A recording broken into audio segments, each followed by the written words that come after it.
பிரபல கிரிக்கெட் வீரர் Ravindra Jadeja Chennai super Kings அணிக்கு சிஎஸ்கே அணிக்கு விளையாடுவதன் மூலமாக மிகவும் பிரபலமானவர். இந்திய கிரிக்கெட் அணிக்கும் விளையாடி இருக்கிறார். ஐபிஎல் போட்டிகளிலே சிஎஸ்கே அணிக்காக விளையாடியவர். தோனியின் மிக முக்கியமான தளபதிகளில் ஒருவர், தலகர்த்தாவாக இருந்தார். தோனிக்காக பல போட்டிகள் அவருடன் இணைந்து சிஎஸ்கே அணிக்கு வெற்றியை தேடித்தந்தவர் ஜடேஜா.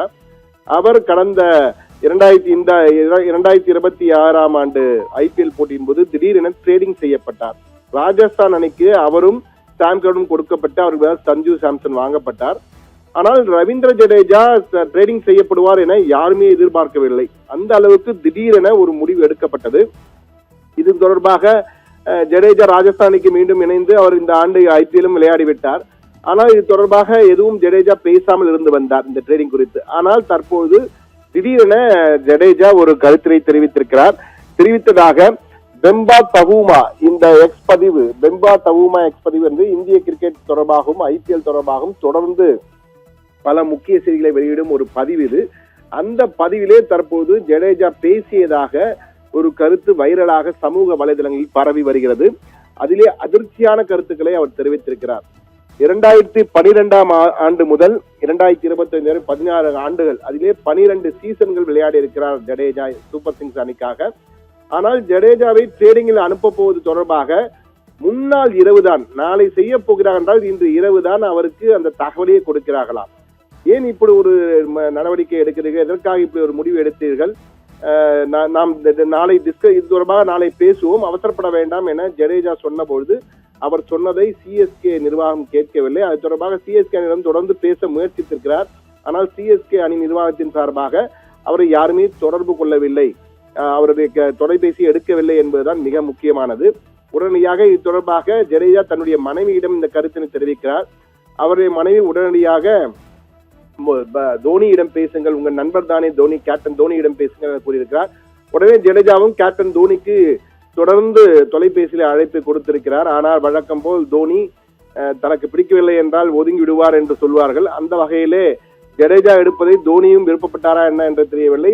ஜடேஜாவின் போனையே தோனி எடுக்கவில்லையாம். அதனால் ஜடேஜா மிகவும் வருத்தத்தை அடைந்திருக்கிறார். நான் இதுவரை இப்படி ஒரு நிலையை சந்தித்ததில்லை என்ற வகையிலே ஜடேஜா மிகவும் வருத்தப்பட்டிருக்கிறார். தோனி தன்னுடைய போன் காலே எடுக்கவில்லை என்பதால் மிகவும் அதிர்ச்சி அடைந்த ஜடேஜா என்ன செய்வது என்று தெரியாமல் பிறகு நீங்கள் என்ன செய்ய வேண்டும் செய்து கொள்ளுங்கள் என்ற வகையில் சொல்லியிருக்கிறார். பிறகு ராஜஸ்தானி ஜடேஜாவை ரத்தின கம்பளம் கொடுத்து வரவேற்றது அனைவரும் அறிந்ததுதான்.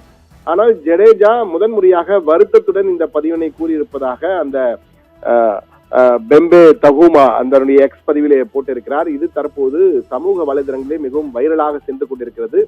என்னை அவமானப்படுத்தி விட்டார்கள், இவ்வளவு நாள் நான் சிஎஸ்கேக்காக என்றால் சிஎஸ்கே அணிக்காக தொடர்ந்து விளையாட விரும்புகிறேன், நான் கிரிக்கெட் விளையாடும் வரை சிஎஸ்கே அணியுடன் தொடர்ந்து இருக்க விரும்புகிறேன் என்று ஜடேஜா பலமுறை கூறியும் சிஎஸ்கே அணி நிர்வாகம் அவருடைய கருத்தினை ஏற்க மறுத்துவிட்டது.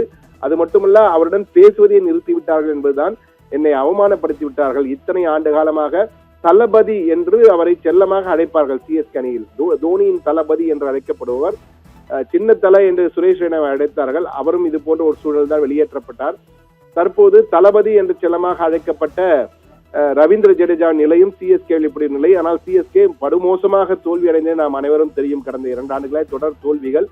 ஆனால் இந்த முறை அவரை வெளியேற்றிய விதம், ரவீந்திர ஜடேஜா வெளியேற்றிய விதம் தற்போது வெளியாகி பரபரப்பை ஏற்படுத்தியது. சிஎஸ்கே அணி நிர்வாகம் இப்படியா நடந்து கொள்ள என்றால் சிஎஸ்கே அணி என்றாலே எல்லோரும் சந்தோஷமாக வருவார்கள்.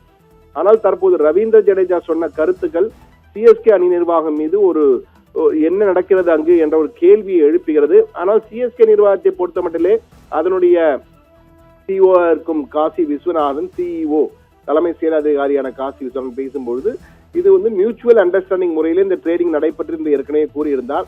ஆனால் தற்போது ஜடேஜா கூறியதாக பேசப்பட்டுள்ள இந்த கருத்துகள் தற்போது சிஎஸ்கே அணியின் மீது பல்வேறு கேள்விகளை எழுப்பது. குறிப்பாக போனையே எடுக்காத தோனி என்ற ஒரு குற்றச்சாட்டும் தற்போது பரபரப்பாக வைரலாகி கொண்டிருக்கு. தோனியா இப்படி நடந்தார் என்ற வகையிலே ஒரு பரபரப்பான தகவலாக வைரலாக தற்போது சமூக வலைதளத்தில் சென்று கொண்டிருக்கிறது. நிக்கிதா, விவரங்களுக்கு நன்றி சண்முக சுந்தரம்.